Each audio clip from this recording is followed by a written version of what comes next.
TDP జనసేనతో BJP కలిసి వస్తుందా రాదా? మూడు పార్టీల నేతల వెర్షన్స్ తో పొత్తులపై ఇప్పుడు డైలమా నెలకొంది. 175 సెగ్మెంట్లలో 24 చోట్ల మినహా టీడీపీ పోటీ చేస్తుందని చంద్రబాబు చెప్పారు. బీజేపీ కలిసి వస్తే అప్పుడు మళ్లీ మాట్లాడుకుంటామంటున్నారు బాబు. టీడీపీ జనసేనకు బీజేపీ ఆశీస్సులు ఉన్నాయని చెప్తున్నారు పవన్ కళ్యాణ్.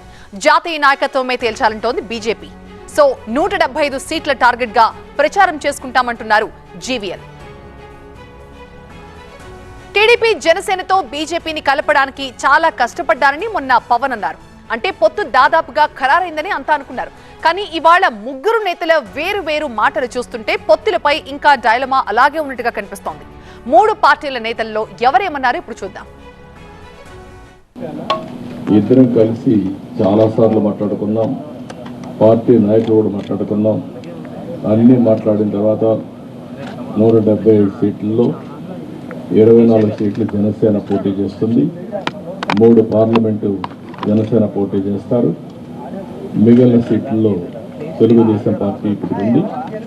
మళ్ళీ వారు చెప్పినట్టు బీజేపీ కలిసి వస్తే ఆ విషయాలు కూడా మాట్లాడుకొని మేము తగిన నిర్ణయాలు తగిన సమయంలో తీసుకుంటాం. జనసేన తెలుగుదేశం కలిసి పదం బిగించిన దీనికి మరింత బలోపేతం చేయడానికి భారతీయ జనతా పార్టీ కూడా శుభాశిస్సులు ఉన్నాయి. దీనికి మీ అందరికీ తెలిసిందే. 24 స్థానాలు 3 పార్లమెంట్లు ఫిక్స్ అయిపోయారు. అలాగే 24 స్థానాలు కనిపిస్తున్నాయి. కానీ జనసేనకి మనం చూడాల్సింది 3 పార్లమెంట్లో ఇంకొక అదనంగా ఇంకొక 18 నుంచి 20 దాకా స్థానాలు అధికంగా యాడ్ అవుతాయి. జనసేన అందులో అనుకున్నట్టుగా ఒక 40 స్థానాల్లో పోటీ చేస్తున్నట్టు లెక్క 3 పార్లమెంట్తో కలుపుకొని. ప్రతిసారి చెప్పినట్లుగా పొత్తు మీద నిర్ణయం అన్నది మా అగ్రనాయకత్వం చేస్తారు. వారు చేసిన తర్వాత మాకు తెలియజేస్తారు.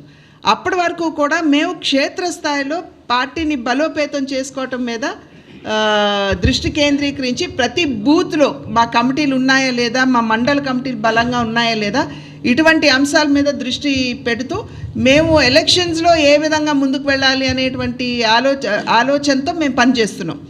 పొత్తు మీద నిర్ణయం చేసిన తర్వాత మా అగ్రనాయకత్వం తెలియజేసిన తర్వాత ఆ తర్వాత మిగిలిన విషయాలు మేము ఆలోచిస్తాం. ఎన్నికల పోటీకి సంబంధించిన అంశాన్ని జాతీయ నాయకత్వం భారతీయ జనతా పార్టీ రాష్ట్ర నాయకత్వానికి తెలియజేస్తుంది. ఇప్పుడు దానిపైన ప్రత్యేకంగా స్పందించే అవకాశం కానీ అవసరం కానీ లేదు. ఒక జాతీయ పార్టీగా ఈ రాష్ట్రంలో ఇండిపెండెంట్గా నిర్ణయాలు ఉండవు.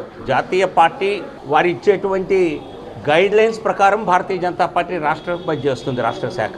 సో ఎన్నికల స్ట్రాటజీ ఏ విధంగా ఉండాలి, ఎక్కడెక్కడ ఎవరు పోటీ చేయాలి, ఇవన్నీ కూడా జాతీయ నాయకత్వం సరైన సమయంలో సూచిస్తుంది.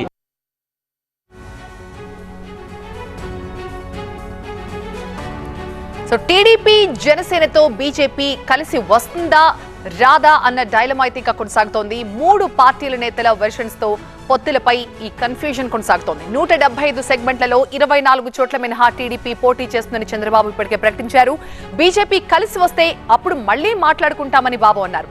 సో ప్రస్తుతం మా చీఫ్ రిపోర్టర్ ఎంపీ రావు మనకి లైవ్ లో ఉన్నారు మరింత సమాచారం ఇచ్చడానికి. రావు, దాదాపుగా ఒక క్లారిటీ వచ్చేసినట్టే కనిపిస్తుంది. ఎందుకంటే పొత్తులు కన్ఫర్మ్ అయిన తర్వాత, ఆ క్లారిటీ వచ్చిన తర్వాతే సీట్ల ప్రకటన ఉంటుంది. కానీ దాదాపుగా సగం సీట్లు ప్రకటించిన తర్వాత ఇప్పుడు మళ్ళీ బీజేపీతో మాట్లాడి మళ్ళీ అప్పుడు కావాలనుకుంటే అప్పుడు మాట్లాడుకుంటామని బాబు చెప్పడం, ఇవన్నీ ప్రాక్టికల్ గా సాధ్యమయ్యేలా కనిపించట్లేదు. ఏం జరుగుతోంది?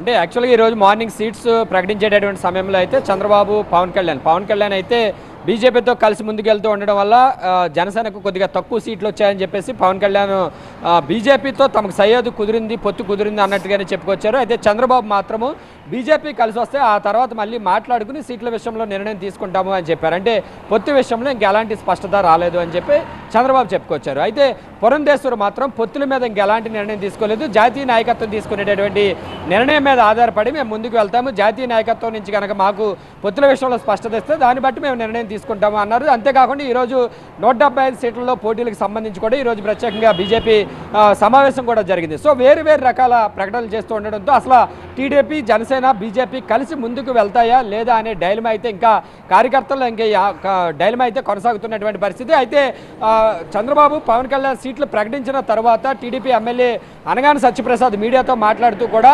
బీజేపీతో సీట్ల సర్దుబాటులో భాగంగానే మిగిలినటువంటి సీట్లన్నీ కూడా కొద్దిగా స్పష్టత రాలేదు. సో బీజేపీతో ఈ నెలాఖరుకు లేదంటే మార్చి 1-2 తేదీల్లో సీట్లకు సర్దుబాటుకి సంబంధించి కూడా క్లారిటీ వస్తుంది అని చెప్పి ఆయన ఇండైరెక్ట్గా బీజేపీతో పొత్తు కుదిరింది అనే విషయాన్ని కూడా ఆయన చెప్పినటువంటి పరిస్థితి. సో ఇలా ఒక్కో నేత ఒక్కో రకమైనటువంటి ప్రకటనలు చేస్తూ ఉండడంతో అసలు ఏం జరుగుతుంది అనేది ఇంకా డైలమాలో ఉంది. అయితే ఈరోజు సీట్ల ప్రకటనకు సంబంధించి బీజేపీకి ఇచ్చేటటువంటి సీట్లు కాకుండా ఎక్కడైతే నేరుగా టీడీపీ బరిలో దిగుతుంది, అలాగే జనసేనకి ఎక్కడైతే సీట్లు కేటాయిస్తున్నామో ఆ సీట్ల మీద ప్రకటన చేశారు. మరొక 57 స్థానాలు పెండింగ్లో ఉన్నాయి. కాబట్టి ఒకవేళ బీజేపీతో కనుక పొత్తు ఓకే అయ్యి సీట్ల సర్దుబాటు జరిగితే పెండింగ్లో ఉన్నటువంటి 57 స్థానాల్లో బీజేపీ ఎన్ని సీట్లు అడుగుతుందో, ఎన్ని ఫైనల్ అవుతాయో ఆ సీట్లు మాత్రం ఈ 57 స్థానాల నుంచి కేటాయించేటటువంటి అవకాశం ఉంది. ఒకవేళ బీజేపీతో కనుక సీట్ల సర్దుబాటు కానీ పొత్తు కానీ కన్ఫర్మ్ కానట్లయితే ఈ 57 సీట్లలో జనసేన కానీ టీడీపీ కానీ మళ్ళీ అభ్యర్థులు పెట్టేటటువంటి అవకాశం ఉంటుంది. సో మొత్తానికైతే అభ్యర్థులను ఇంత హడావుడిగా 99 మంది అభ్యర్థులు ప్రకటించినప్పటికీ కూడా ఇంకా బీజేపీ విషయంలో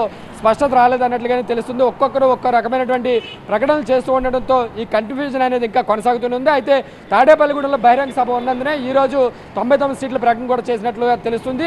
మార్చి 3వ తేదీన సెకండ్ లిస్ట్ ఉంటుందని చెప్పి కూడా టీడీపీ నేతలు చెప్తున్నారు. కాబట్టి ఈ లోపలనే బీజేపీతో పొత్తుల విషయంపై స్పష్టత వచ్చే అవకాశం కనిపిస్తుంది. రైట్ ఎంపీరావు, మొదటి జాబితా రిలీజ్ అయిపోయిన తర్వాత కూడా ఇప్పటికీ పొత్తుకు సంబంధించి ఒక క్లారిటీ లేకపోవడం అయితే ఒక హాట్ టాపిక్ గానే ఉంది. మరి ఆ తర్వాతైనా, అంటే చంద్రబాబు నాయుడు చెప్పినట్లుగా తర్వాతైనా మరి 3 పార్టీల మధ్య పొత్తు కుదురుతుందా? ఆ పొత్తులో భాగంగా బీజేపీ కోరుకున్న సీట్లు వస్తాయా? ఒకవేళ రాకపోతే ఏంటి? ఈ కన్ఫ్యూజన్ కి త్వరలోనే తెరపడే అవకాశం కనిపిస్తుంది.